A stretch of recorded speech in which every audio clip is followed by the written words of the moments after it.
आता आपल्या आवडत्या मालिकेचे संपूर्ण भाग मालिका प्रसारित झाल्यानंतर लगेचच पाहू शकता फक्त सन नेक्स्ट वर. भारतातील प्रेक्षकांसाठी मोफत सेवा. त्याला ठसका लागल्यावर आयुष्यात पहिल्यांदा त्याने माझं नाव घेण्याऐवजी कोणीतरी माझी आठवण काढतंय असं म्हणाला होता. त्या क्षणी माझी खात्री पटली, अजूनही कोणीतरी माझ्याशिवाय आहे जिच्यावर त्याचं खूप मनापासून प्रेम आहे. आणि ती तू होतीस. पण त्यावेळी मला अजूनही एक गोष्ट जाणवली. कोणती? दादाचं माझ्यापेक्षाही थोडं जास्त प्रेम होतं तुझ्यावर. नाही अगं, ते शक्यच नाही.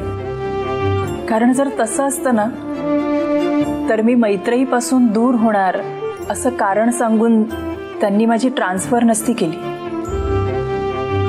श्रुतिका, तू माझ्या आयुष्यात आल्यापासून माझं माझ्या बहिणीकडे दुर्लक्ष होत आहे. माझी बहीण माझ्यासाठी सर्वस्व आहे आणि तिच्या बाबतीत हे असं घडलेलं मला चालणार नाही.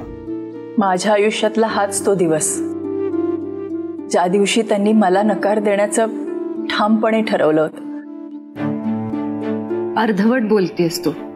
हा तो दिवस आहे ज्या दिवशी दादाने माझ्यामुळे तुला नकार द्यायचं ठरवलं होतं. ज्या दादाचं माझ्यावर इतकं प्रेम होतं की जो माझ्यासाठी जीव द्यायला तयार होता, त्याच दादाला माझ्यामुळे त्याचं प्रेम नाही मिळालं. असं नको बोलूस अगं मैत्री. तेच घडतं जे विधी लिखित असतं.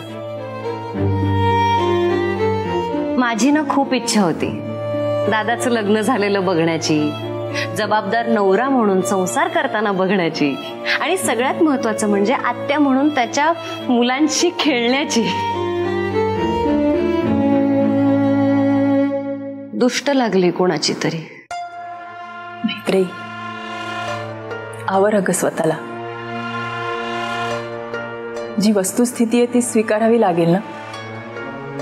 बरोबर बोलतेस तू, पण तरी मला असं सतत वाटत असतं की दादा इथेच कुठेतरी आहे आणि कधीही कुठूनही. मनू,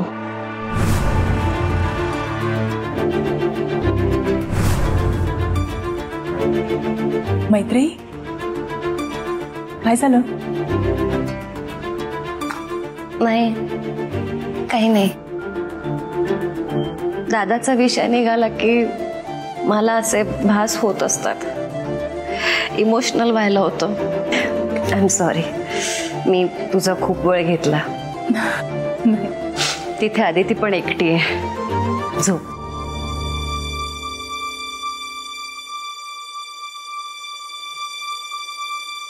मनू,